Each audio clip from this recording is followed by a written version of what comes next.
use the snowball. Okay. Cool. Hey, there we go. Now I'm not peeking too much, am I?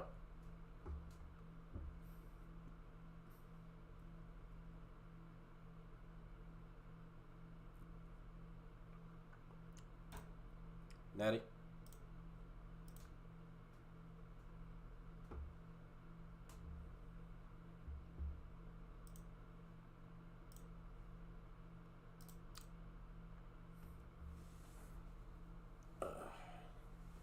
Cool. Hell yeah. Alright. So my mouse actually cannot leave the game while I'm, like, tabbed to the game, which is fine, because frankly I don't need to be dragging off screen and shit.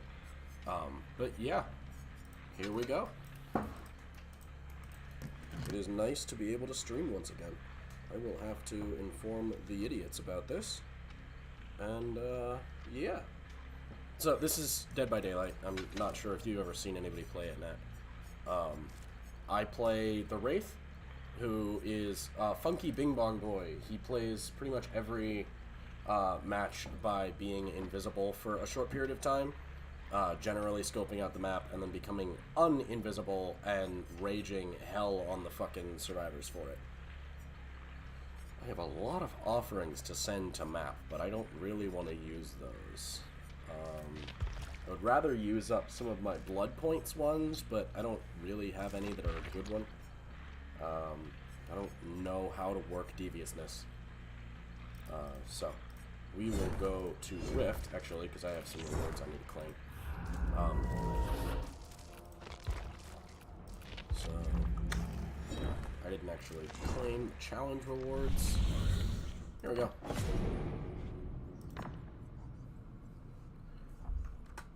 I'll get both. It's really easy for me to get bronze quality or better, especially while playing as killer.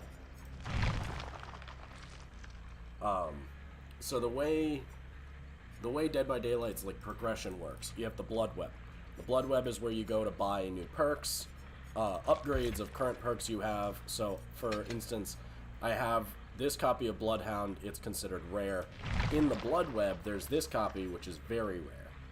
If I were to pay the 4,000, 2,000, so about 8,000 blood points to get to it, I would have that perk permanently unlocked for this killer, and this perk would actually upgrade to a purple version.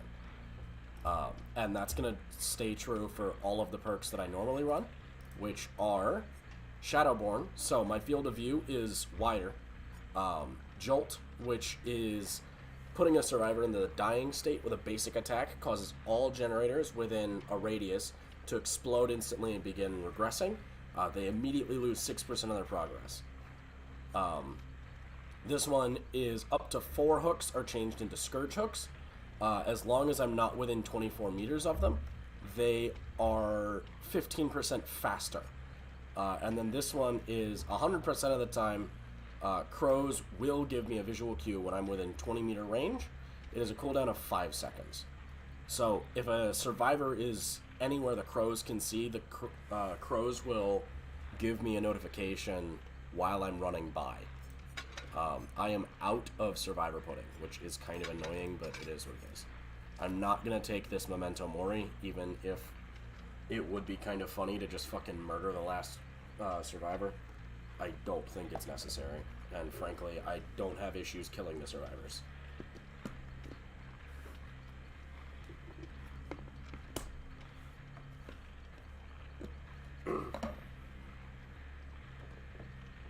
I usually play this game with my friends Luke and Roger and my cousin Tim, but today they are all off doing other shit, so we are playing alone for today. Which is fine. I'm not particularly upset or annoyed by anything like that. That's fucking amazing, actually. So that just says that survivors can't tell its distance or direction. They can still hear it bing-bonging, but they can't tell where it's bing-bonging from. So, like, the major issue, so to speak, with the Wraith is that when you cloak or decloak, you have to make a bing-bong noise that can be heard pretty much anywhere on the map.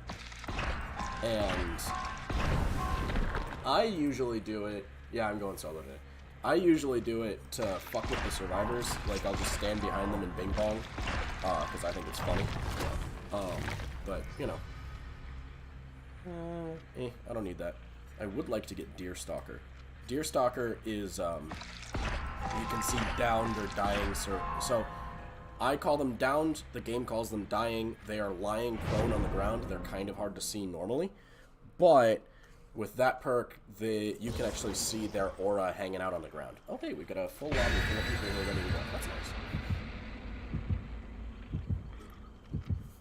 So the numbers next to these people's names are their, what's it called? I think it's called Prestige. Basically, when you get the Blood Web to level 50, and then get past 50, it prestiges. So you get better. You get one copy of the 3 perks the survivor brings to the table for every other survivor within their Blood Web, and it upgrades every time you prestige the survivor. So one that comes to mind is Dwight Fairfield, which I don't think is one of the survivors in this, but he's one that I play a lot. He has a couple of perks that are mostly built around the idea of hanging out with your teammates, working on generators and getting shit done. His perk, Prove Thyself, is all survivors within X radius get a 15% bonus while working on generators. It can only be applied once per instance, but it applies to everybody, and it gives an additional like 100% blood points in all categories. So it's really good for team play. It also means that you wind up with a lot of blood points from it. It is really good for quickly racking up a lot of blood points. And there we go. So that's the Crow. Somebody was walking around near here. Walking, running, one of the two. Doesn't really matter until I find them. I should fuck off from this generator. So, in Dead by Daylight, the goal as the killer is to slaughter the survivors by sticking them on a bunch of hooks. And then from there, like, your goal is to appease this mystical demonic entity called the Entity. I know, very impressive naming scheme, but let's see what you pack in. So, that's loud. Somebody tried to hit me with a flashlight. I gotta get this survivor on a hook before she wiggles free.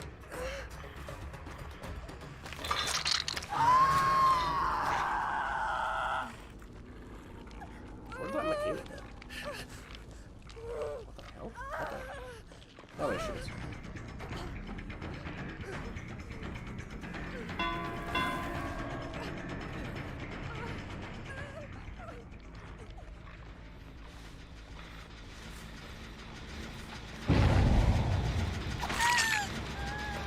Here's the really fucked up thing, is I can be kind of nice and play with them a little. I don't need to rush them down and kill all of them instantaneously. I can let them get away with some shit. Because I know I'm good enough that I can track them down anyway, and still slaughter them after the fact. It takes a bit of time and effort, sure, but fuck it. I've got time. And frankly, if 1 or 2 of them survives, then all the better. It just means that they get some extra blood points and shit. What are you doing in that totem? That's what I want to know. I hate flashlight gameplay. I think flashlight gameplay is the most, like, annoying shit. But it is what it is. It works for some people. It does not work against me very well. Mostly because I know how to counteract it. I've played as killer against people with stronger power flashlights than these. And... oh! Who was she protecting that she got a protection hit? That's interesting. So, she currently has a yellow bar under her name. You can see it. She will die when that yellow bar runs out if she's outside a certain radius of it. Yeah. So that bar should begin progressing. If she doesn't mend it, she will die. There was a Dwight last game who used the flashlight very effectively to attempt to blind me. So what he'd do is he'd throw down the fucking pallets, because you have to break the pallets or you have to, like, wait and go around them or whatever.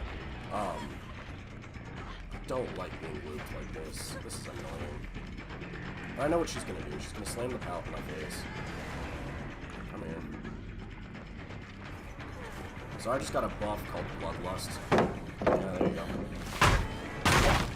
Once pallets get destroyed, by the way, they cannot be, like, repaired by any means.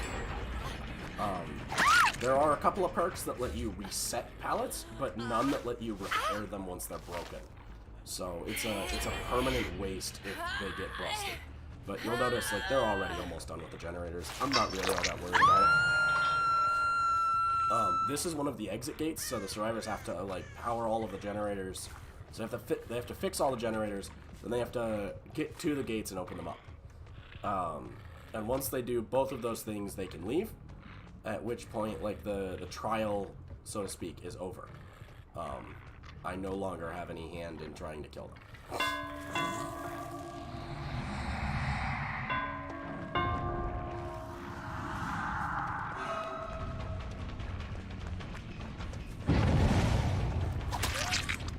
So the killer's attack box is quite generous. I do not think a lot of these attacks should hit. The fact that they do is kind of nice. I'm sure you can hear it. She's moaning and whimpering. Survivors do that when they get injured. And it is the killer's, like, tell of where the survivor is. It's kind of telling of the skill on the Meg Thomas, who is ICXP-TIV, that I have not seen her for pretty much the entire game. So normally you want to keep mostly out of sight while you're fixing all the generators and shit. Because if the killer finds you, he'll kill you. Or at the very least, he'll hook you, which is kind of a point of, like, issue. So this here, I think, is the Meg Thomas. No, there's the Michaela. There we go. Yep, that's the Meg. I thought I recognized that character on this one. I don't want to fuck with that, to be honest. I want to know how they keep getting extra states. I'm not inflicting anything that should... Okay, that was fun. I'm not inflicting anything that should be putting them into an additional state before dying.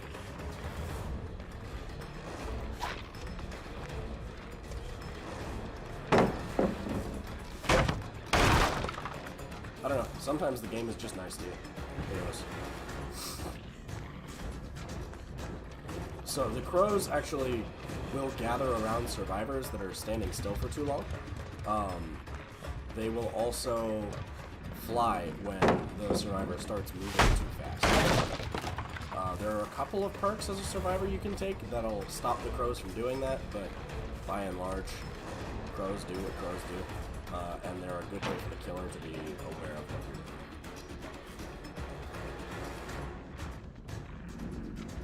And you'll notice, like, I'm chasing this woman a lot.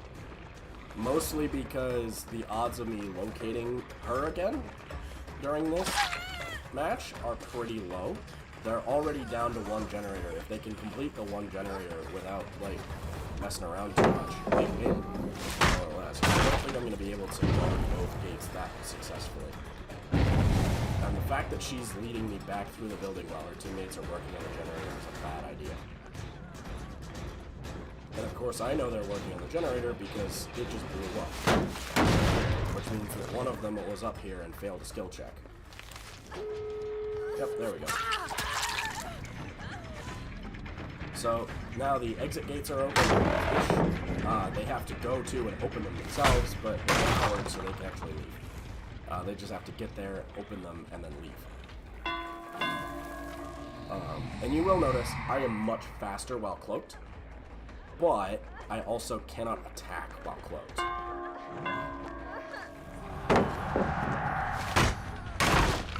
So I'm going to take advantage of this, and... Oh, where are you going? Really? Really? I'm impressed.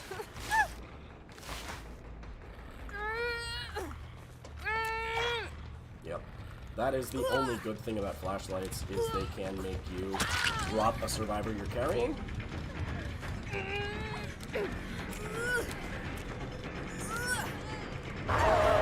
Yep, I figured she was gonna get out. Where'd you go, though? So these scratch marks on the ground are how you know where people are. Oh, yeah. So like this.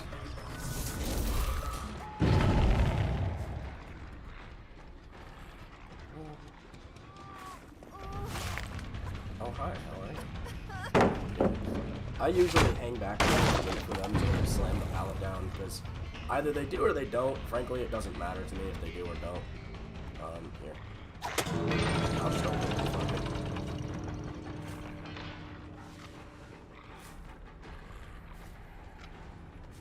If one of them manages to escape through that gate, I won't be surprised.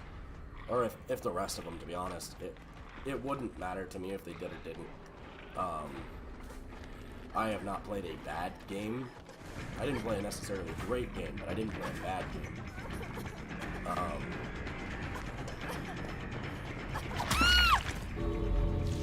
And like the lunge can be really, really forgiving on the killer side, which is kind of nice. I think this woman has only been hooked once. Nope, she has never been hooked. That's honestly kind of impressive. So the way hooking works, the first time you're hooked, you get the full bar. The second time you're hooked, you get half the bar. If you get hooked a third time, you are dead.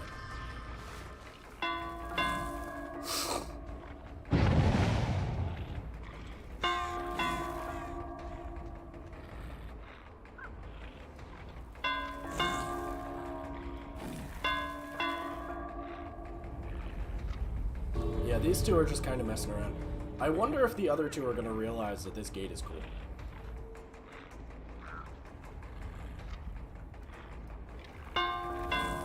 I mostly play this game to have fun with it, which is why I'm not too worried about, like, killing them or anything. Yeah. I'm gonna go check the other gate, actually, because... So, interestingly, if none of them manage to escape before that timer at the top of the screen runs out, they all die. Like, straight up, the entity just comes in and fucking kills all of them.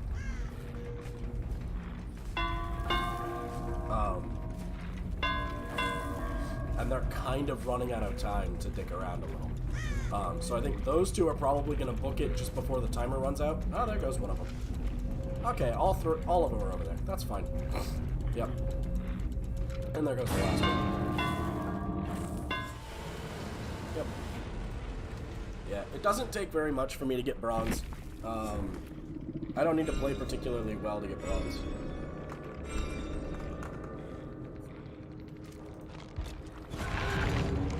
Yeah, I didn't get any in Devout, but that's just because I didn't sacrifice anything. Gatekeeper is by slowing down Generator. So if you play the generators a lot and stop people, you gain points. And then Malicious is how often you attack survivors and injure them and stuff. Chaser is how often you chase them, which I do a lot of. They do take away some points for being in proximity to a hooked survivor. Because basically, like, they don't want you to sit and camp a survivor that's already been hooked. No, you're supposed to be bad and toxic. Good game. I like playing against people who have fun with the game. I have fun bing-bonging. That's why I play this game. I have more fun playing the game and goofing around than I do actually, like, winning straight up.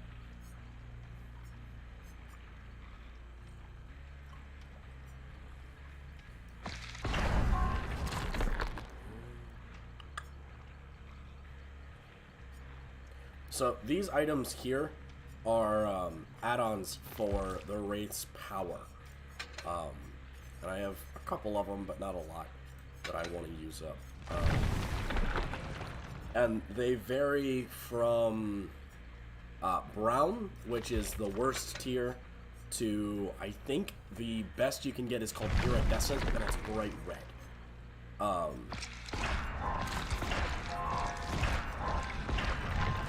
You'll notice on that blood web, the entity, so the black thing blocking off a lot of progress, blocked a lot of my options. I already have... Oh no, that's Hex Thrill of the Hunt. I only have a yellow again. So the game will not offer you perks that you have of equivalent level. At least as far as I know. So if you already have a perk, it'll always offer you the next tier. And perks cap out at purple tier, which is very rare. I kind of want to get the Wraith, so this guy is the Wraith, that's the killer. I want to get him up to Bloodweb 50, so that I can get Predator, Bloodhound, and Shadowborn as other people's perks.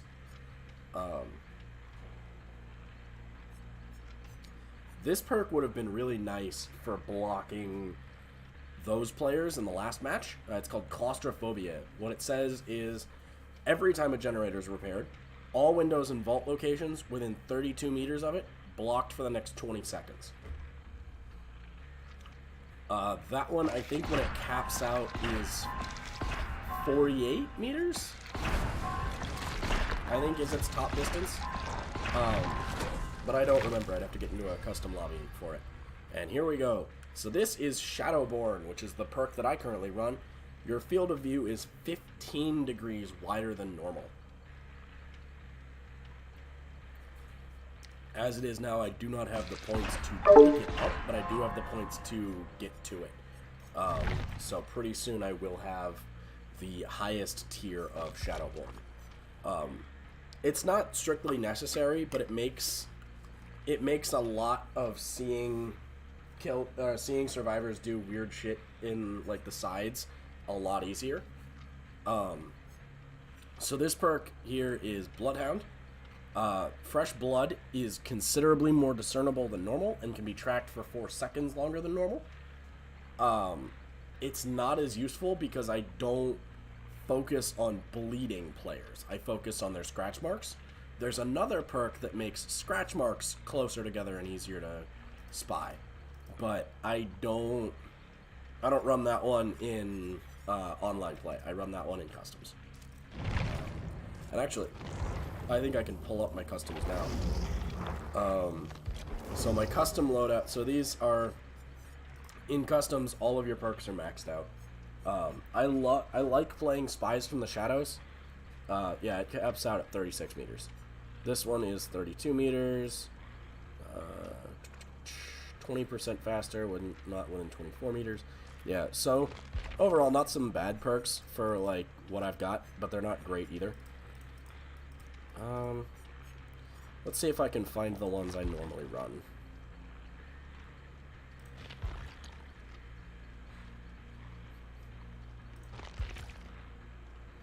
So they are arranged alphabetically, actually, is the most interesting thing here.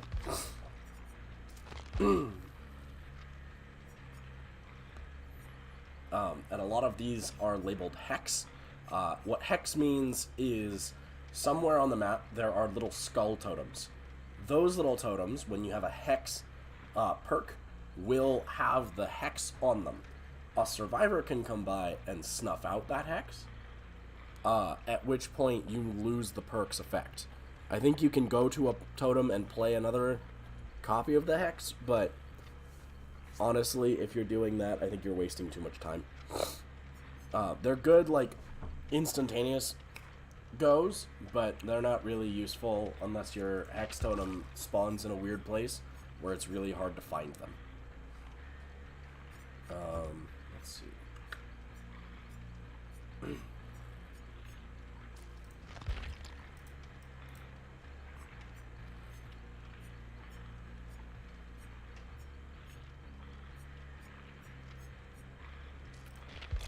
So all of these perks, by the way, are either very rare X killer perk, or they're just very rare, period.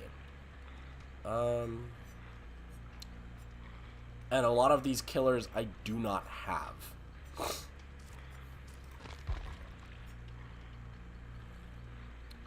Yeah, here we go. So, Merciless Storm was broken, I think, which is why it's temporarily disabled. Now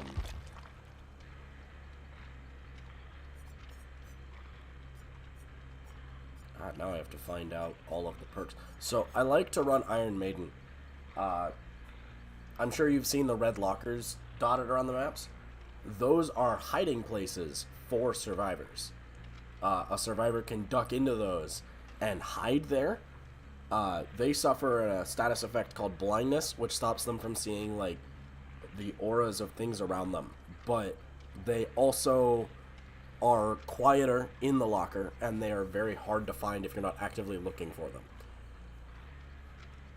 What this says is anytime a survivor exits a locker, they suffer from the exposed status effect for 30 seconds, and they scream, which reveals their location for 4 seconds. What exposed means is a survivor in the normally, like, healthiest state will be immediately put into the dying state if they're attacked, period. It's amazing for what it is. Forced penance is nice, but it's not necessary if people aren't taking protection hits.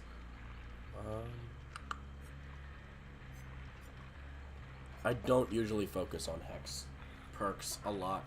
I think they're less useful than their cost.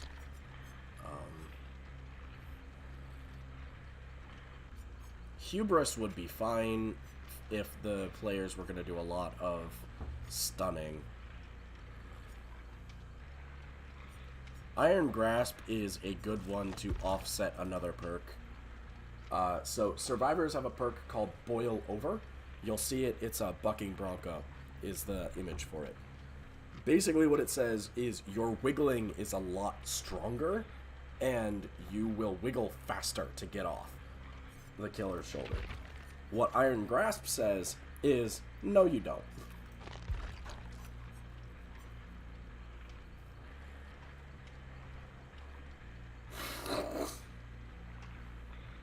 Leverage is really nice, from what I'm reading. Gain a token up to 10. For each token, survivors heal slower by 5%. So when you hook a survivor, if you have all 10 tokens, for the next 30 seconds, all survivors heal slower by, I think, 50, but I'm not entirely sure if that's additive or multiplicative. If it's additive, it's 50. If it's multiplicative, it's something like 37%.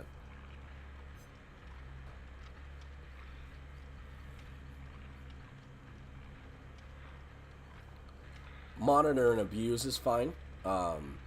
So my cousin Tim was talking about he had a Gen Rush build that he wanted to try. This perk would have messed with his Gen Rush build because his Gen Rush build relied on being within killer's terror radius for a bit of time.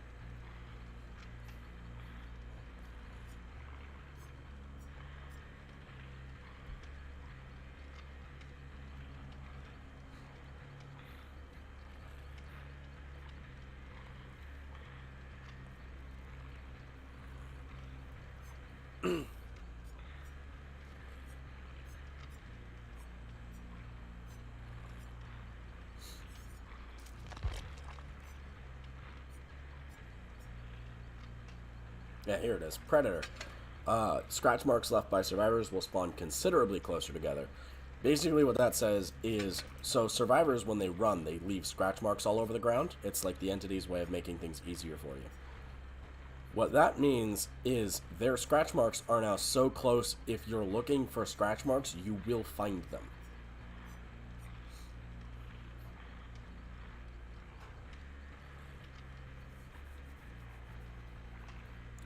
Septic Touch would be really nice, but I don't know if it beats Monstrous Shrine. We'll keep it for a minute, but I want to see if there's a better one in here for a build.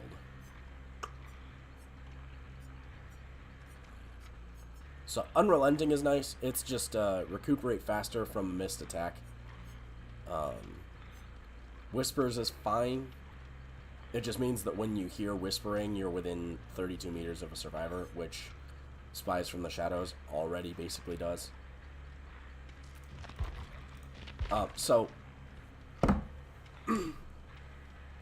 Yeah. So I do have to say something. Spies from the Shadows, the way that works is the crows will caw when they see a survivor running by or walking by without crouching. If a survivor is crouching, they take slightly longer, but they will inevitably caw. And these are the add-ons. So normally in our customs, we refer to running both of these add-ons as playing double iridescent. It's a little shitty, but frankly, it is what it is. So this one is, while you are cloaked, the repair progress of generators can be determined by the intensity of their auras. They start out white, they will turn bright red by the time they are 99% completed. And it just makes generator patrolling a lot easier, because you can see the progress. You know which one you need to focus on sitting around.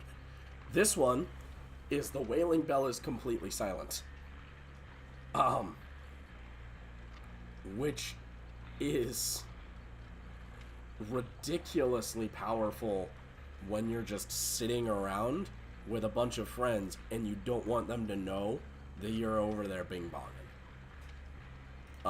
And then my usual offering is Putrid Oak or Murky Reagent, because Murky Reagent thickens the mist on the map. It makes things harder to see, but when you're playing the Wraith, you don't want people to see anything anyway. And with these perks, I can track you without my eyes. This one is considerably to decrease the distance between the hooks appearing in the world. So the hooks normally spawn at a set distance. The survivors can play an offering that'll extend that difference. I can play offerings that'll retract that distance some. That's more or less like what goes on there.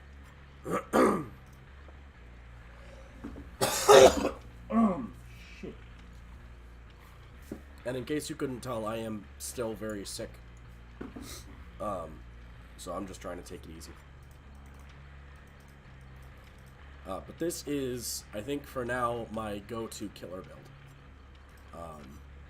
It's not the most powerful. It doesn't really need to be. But between Predator, Spies from the Shadows, and Septic Touch making people unable to see anything,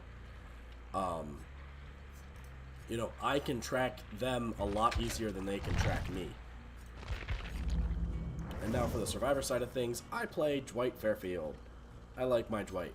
So my Dwight uses the idea that if you can't see me, I'm going to win the game because you can't see me.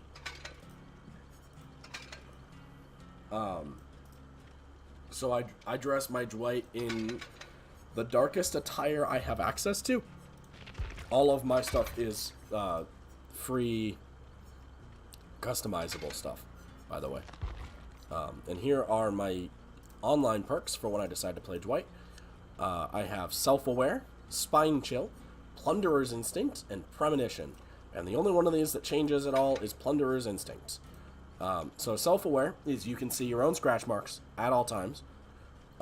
Spine Chill is within a 36-meter range. You know when the killer enters 36 meters of you. If they're within range, looking at you with a clear line of sight, your speed while repairing, sabotaging, healing, unhooking, cleansing, blessing, opening exit gates, and unlocking is increased by 6%. It lingers for half a second after they look away or are out of range. And its icon indicates the strength of the killer's terror radius. So basically what that means is as the killer gets closer and closer within 36 meters, Spine Chill will gradually fill up with red until it's like brimming at the end. And at that point, like, the killer is standing over your shoulder staring at you. Premonition is when you look within a 45-degree cone of the killer and he is within 36 meters, it pings. It'll begin cooldown. It says get an auditory warning. I have never heard the auditory warning, but Premonition and Spine Chill, you'll notice they have the same range, work really well off of each other. And basically, I see Spine Chill pop, I look around, any, like, open corridors, open field, whatever, and see when Premonition pops.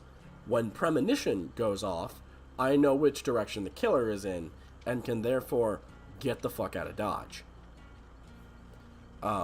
Plunderer's Instinct is you can see the auras of all chests and items within the environment within 32 meter range, and you get a considerably better chance at getting anything good. I'm not actually tied to Plunderer's Instinct. That one's just kind of there. There's another perk I run called, I think, Self-Care or Self-Heal.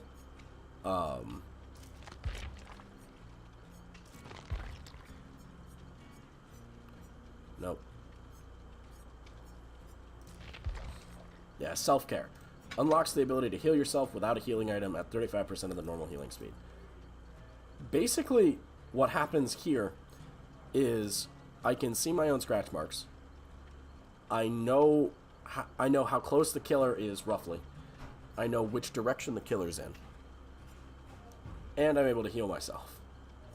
So I don't normally run an item, but when I do decide to run an item, it is usually this combination. So Skeleton Key. You can add a couple of items to give it, like, some additional effects, but normally it's just a key. There's an additional exit opportunity called the Hatch that unlocks when there's only one survivor left in the match. You can use a key to unlock the hatch after the killer finds it and closes it. With the things I have added to it, I can see the killer's aura within 32 meters, and I add 15 seconds of use to it. So I can use it for probably 27 seconds, because this is increases its energy usage by 100%. So it uses energy at 200% the rate, but I can see the killer for probably 30 seconds cumulative every time I pop the key. If I stood there and just used the key, I could see the killer for about 30 seconds within 36 meters. 36? 32. 32 meters. Essentially, all that happens is I use the key to make sure I'm aware of what the killer is doing. But if I'm not running this particular combo, I'm running this unique wedding ring, which reveals the Obsession's aura, and decreases my chances to be the killer, to be the Obsession.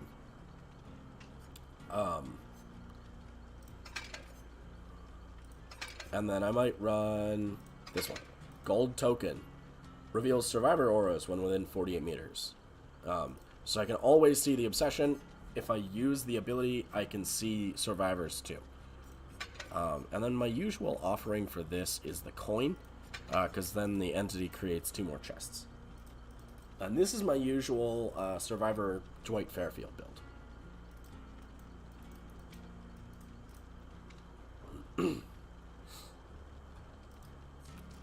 But that's just for customs. I am actually going to quit game.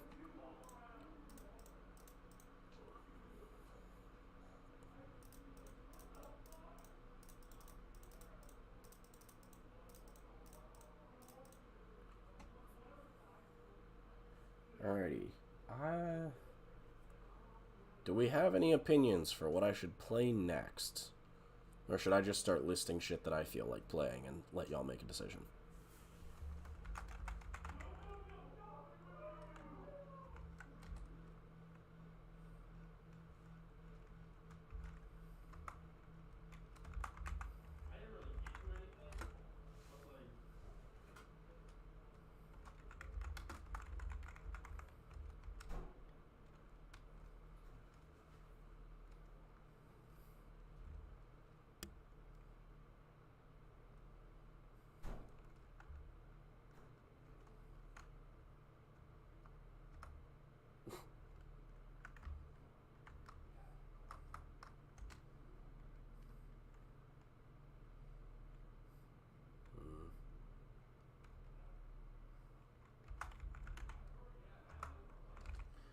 I'm typing up the list now.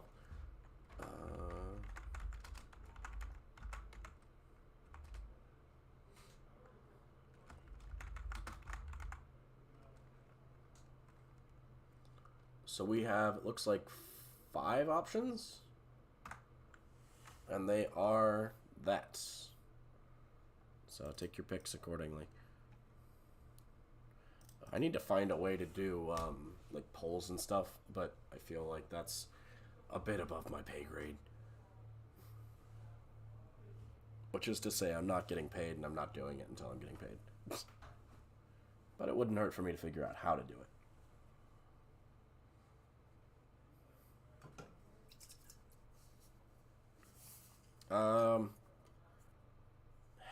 How do I describe Factorio? Factorio is more or less, so you crash land on an alien planet after being banished from your civilization for whatever reason. Like, you're en route to prison planet. You get, you crash land on an alien planet, and your only goal is to build a rocket so you can get back to civilization. And then from there, it's just open-ended. Build a factory at some point, leave the planet.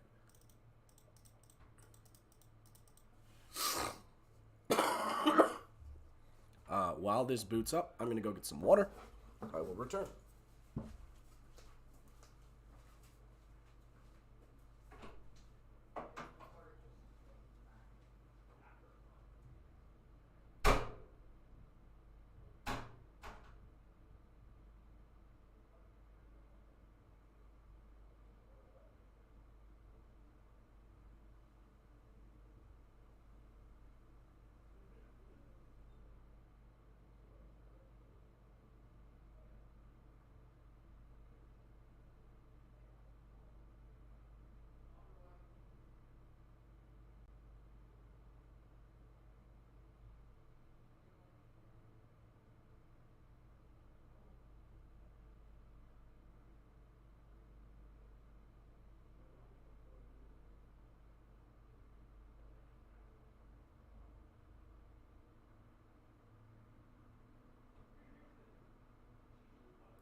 So, I have returned. Okay. So, we are going to start up a new fucking game. Actually, I can continue. So this is a game John, a guy in the Sweet and I, started. This was the base that John sort of began making. I came along after the fact and handled putting all of the power together. So my problem with the power was that it was not in a square grid. So I made the grid square.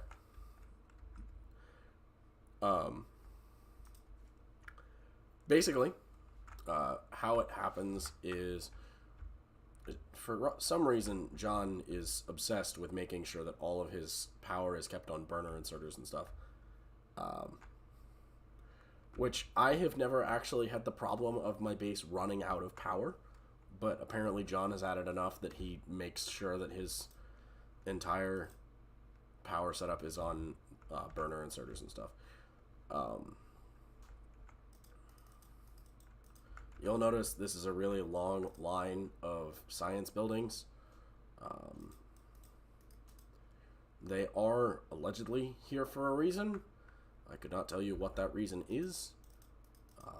But basically all I did is go through and like grab all of the power buildings. So if we look at the map here, all of the power that could potentially be squared is put into a square-ish grid. All of the parts that couldn't, because of the weird ways buildings were put together, I couldn't manage it, but Oh, this is going to bother me.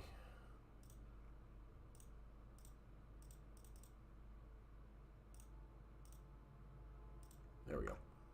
And connect you there. Okay. So that's now square. But you'll notice, like, these buildings, the power poles connect awkwardly. I don't like it, but because of the way we built the rest of the base, I could not fix it. This bothers me because none of this looks right to me. I realize that it follows like the perfect ratios and stuff, so that everything gets exactly what it needs, but does not stop that it bothers me to no end. But now that I have demonstrated this, we are going to go ahead and go back to main menu, and we're going to start up a new save. And I am going to make this one a mostly default game. I want to be able to research queue. But other than that, I want, like, mostly fine. We'll go ahead and skip the intro cutscene. So, crash-landed spaceship, alien planet. Let's take a look at my map. So we have coal, copper, and stone there. We have iron ore, and we have a couple biter nests nearby. So biters are the alien natives. I need to find a way to get either water from here to here or coal from here to there. And I'm not going to be a fan of that. But it is what it is.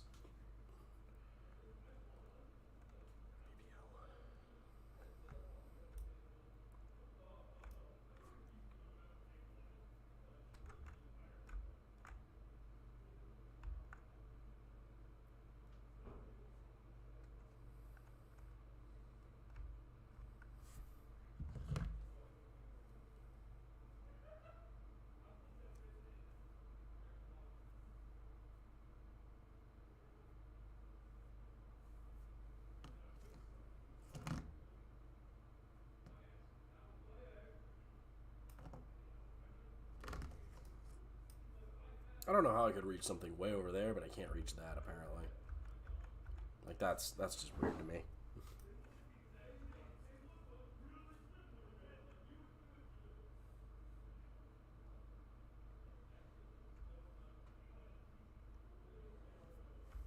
Alrighty.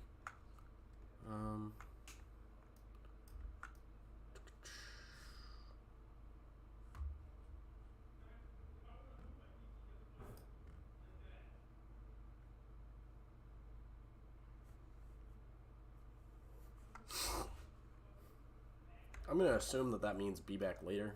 I'm not sure. So these here are cliffs. You can't build over them.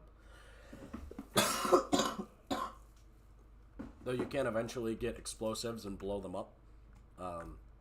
So that they stop being a problem.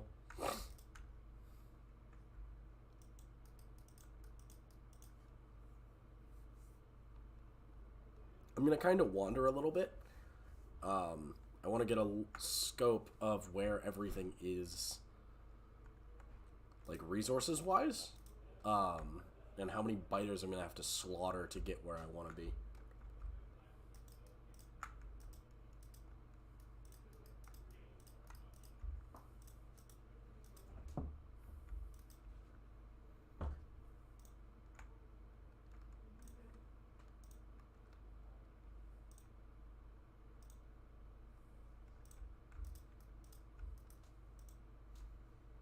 But yeah, looks like we're actually coming up on another biter nest here. Yeah,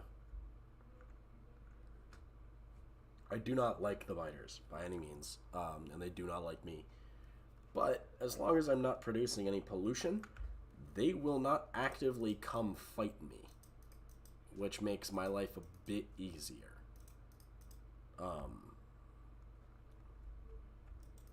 So they will hunt me if I do begin, like, polluting the planet at all. But as long as I'm not polluting anything, they won't mess with me. They're a very simple creature.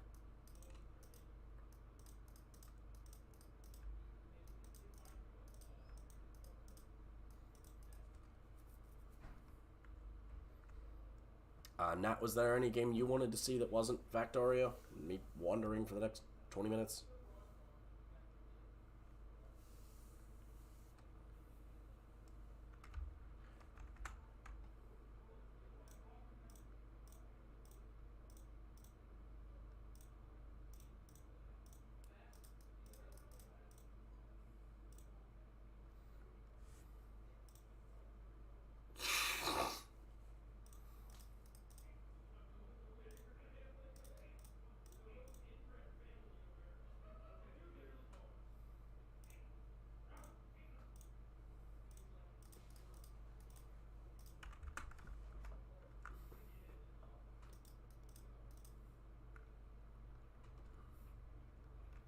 I'm sorry.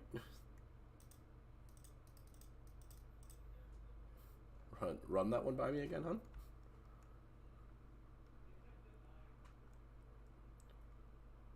Ashen and Legacy. Alrighty. Well, in that case, we'll drop a save on stream 1. And we'll go ahead and exit. And we can go ahead and start up Hogwarts Legacy, because I don't really... I like Ashen well enough, but it does not make my life easy, and I do not like Souls-likes very much. Mostly because Ashen's in the weird place of being a Souls-like without having, like, you died, go back to your last save, fucko. Though I guess, technically speaking, not even Souls-likes are like that anymore.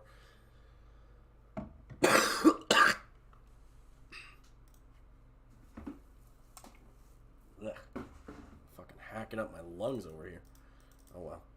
I'll be alright soon enough.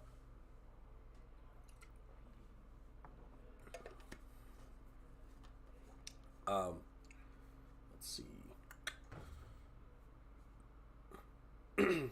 Yeah, Ashen is a lot of fun, but Ashen winds up being like several hours to get anywhere because I have to go and become good at the game again because I haven't played it in so damn long.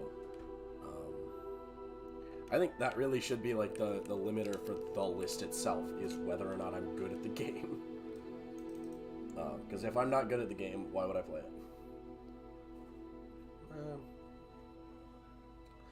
Let's see if OBS even picks up Hogwarts, because it might not for the way I've got game capture working. Which would kind of suck. I'm kind of impressed that we haven't dropped any. Hey, there we go. I'm kind of impressed we haven't dropped any frames. Chilling at 60 FPS. We'll see how well that holds.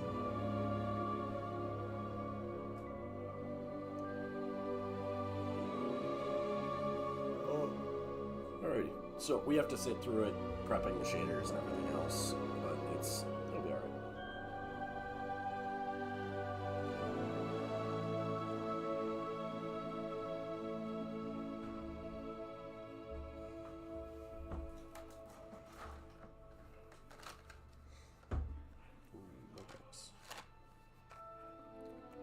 Forgot that I still had Lake and Ike's in my drawer. I keep a drawer of snack foods and stuff, just in case I get hungry while I'm sat at my desk working on stuff.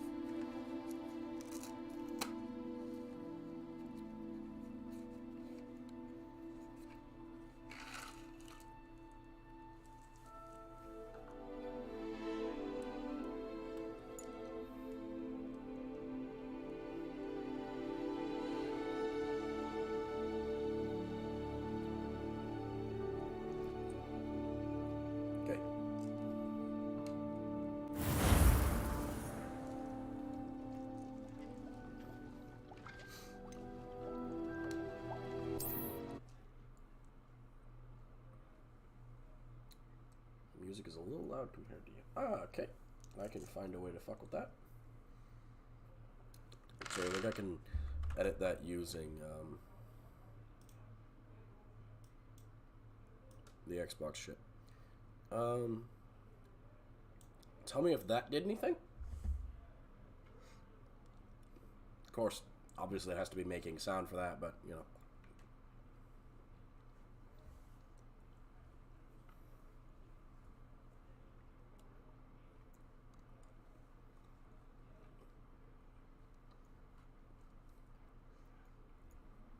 It's the worst part of this game is that it takes forever to load sometimes.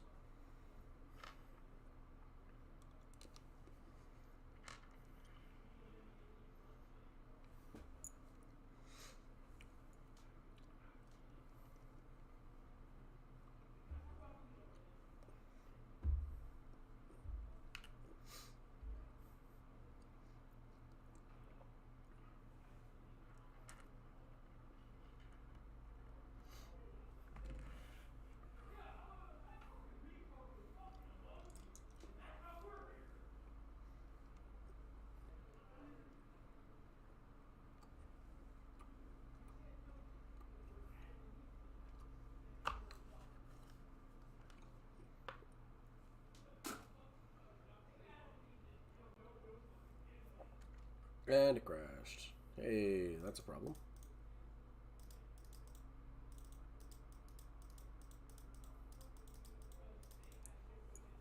It shouldn't be crashing. I wonder why it crashed.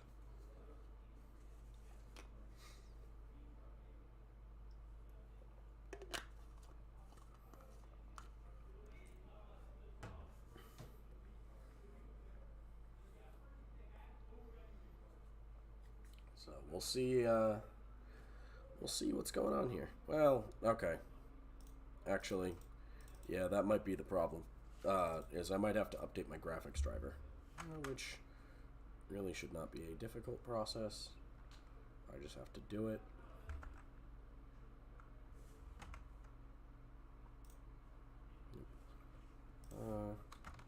Graphics.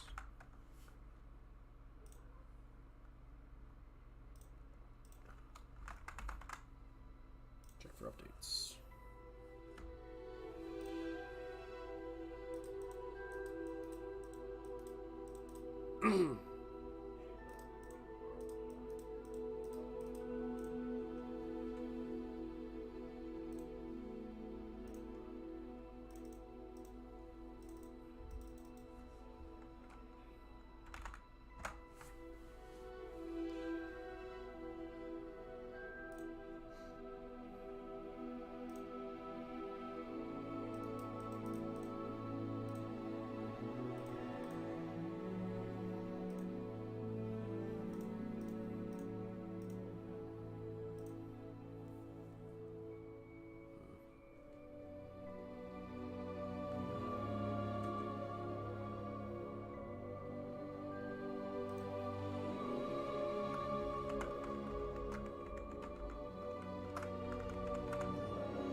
Storage space. Oh, I'm out of storage space.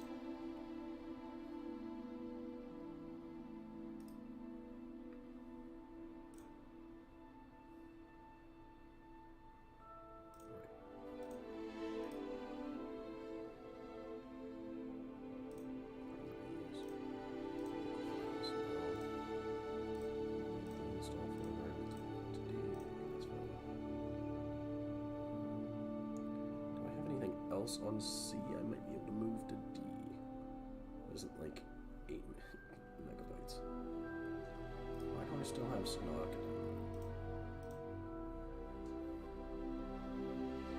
Still a bit loud. Okay, I'll have to tinker with that, but I should be able to fix that here soon enough. You know, I totally forgot to mention that I have Astroneer. And Astroneer is a very good game that I would love to play more of.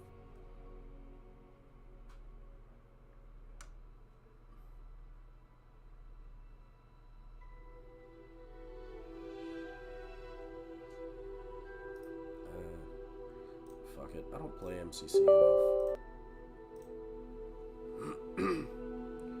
Alrighty, downloads.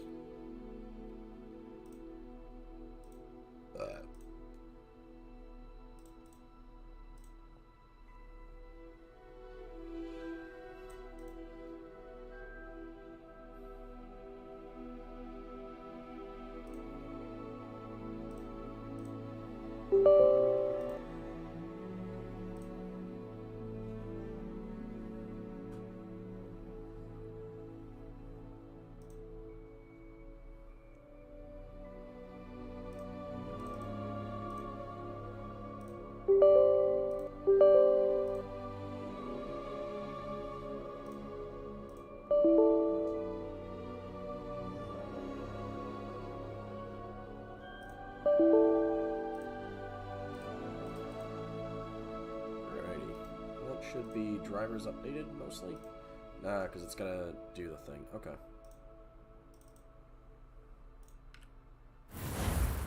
Alrighty. We will, kind of cruise in, see if AMD works any. So basically what we're going to have happen here for a bit is... yeah, that's fine. So every so often you just have to go through and fucking make sure you've got all of your stuff.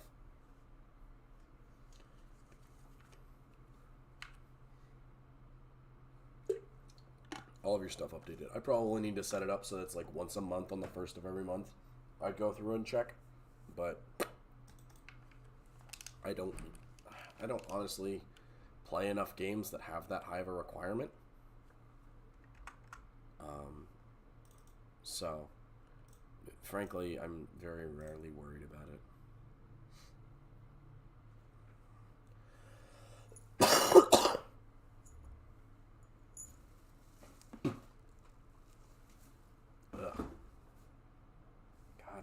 Sick.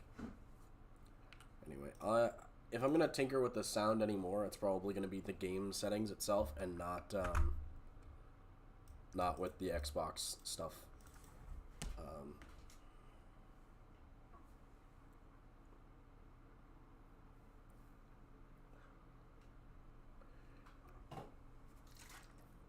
Because I worry using the Xbox stuff.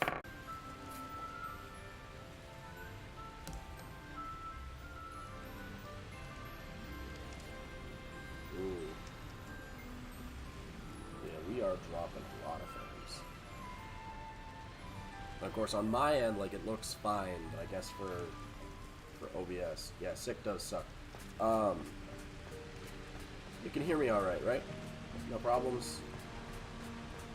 Game's not like too choppy, because on my end it looks fine, but OBS is having a field day trying to work with